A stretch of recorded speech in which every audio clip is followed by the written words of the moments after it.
10 lessons learned from spending the night in jail. Yes, I spent the night in jail.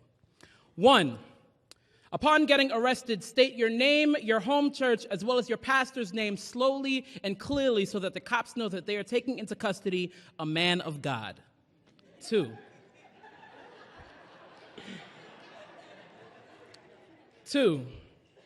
if your arresting officer makes a joke and it isn't funny, you should still laugh. He has the keys to your handcuffs. 3, when being transported in a police cruiser, do not move or squirm or wriggle too much in the backseat. They will think that you are trying to hide evidence, even if you got arrested for some ridiculous mess like not paying train fare. 4, when the holding cell doors close, resist the urge to sing Negro spirituals. 5, after 3 hours of being in a holding cell with no word on when you will be processed, begin singing Negro spirituals. Know that your ancestors sang them to remind them of God, of the homes they left behind, of the families that love them, and the freedoms that they yearn for. 6, when you call your mother, pray that you get her voicemail. Because the cries of your mother's heart will tear you into pieces far quicker than a trip upstate can. Because her cries will remind you of when men, maliciously manhandled men, stole their land and reserved limited spaces for the rightful heirs of America to occupy. Because her cries will remind you of Middle Passage and Packed Boat and Whiplash and Auction Block and Police Dog and Fire Hose and millions of other memories you have no business remembering. 7, when you are brought to central booking, observe the 34 other men you'll be sharing the next 16 to 24 hours with in the same cell, with 1 shower and 1 toilet.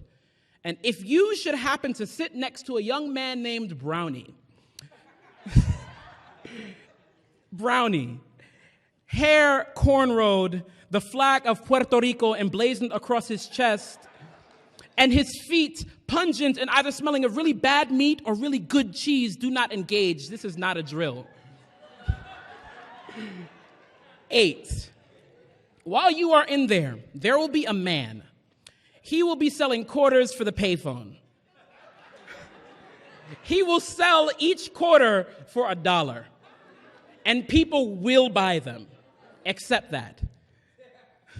9, when your public defender walks in, looks at your file and says that you were just in the wrong space at the wrong time, hold your tongue. Don't ask when and where is it the right place and time to walk down blocks shaped like firing ranges, to be considered villain before hero, to be troublemaker before citizen, to be contraband walking too freely. Don't open your mouth and ask what Mike Brown's lawyer would have said, or Amadou Diallo's, or Emmett Till's, or Sean Bell's, or Trayvon Martin's. Don't even flinch when she says that you are lucky. You tell her that you are thankful. You tell her that you are blessed because God has afforded you due process for a petty crime when others have died for so much less, because your breath still flows, your clothes aren't stained with eulogies, your name isn't the national headline. You tell her that you are the result of a praying mother, a ministering father, and a God who will never leave the righteous forsaken or his children begging bread. You tell her that your God is the reason why you are not of the habit of spilling your own blood, that your God is the reason why you are not a chalk outline, that your God is not subject to the chains that held you, and that he is known for shaking foundations to set captives free. 10, remember foundation shakers. Remember Nelson Mandela. Remember Martin Luther King Jr. Remember Paul. Remember Silas. Remember Jesus. Remember good men who made temporary home of brick and mortar and steel and shackles. Remember those men who stayed true when those shackles closed, when those chains locked. Remember the chains. Remember the change. Remember the chains before the change. Remember God breaks every chain. Remember broken chains and broken shackles and broken bodies and broken hearts. Remember, God uses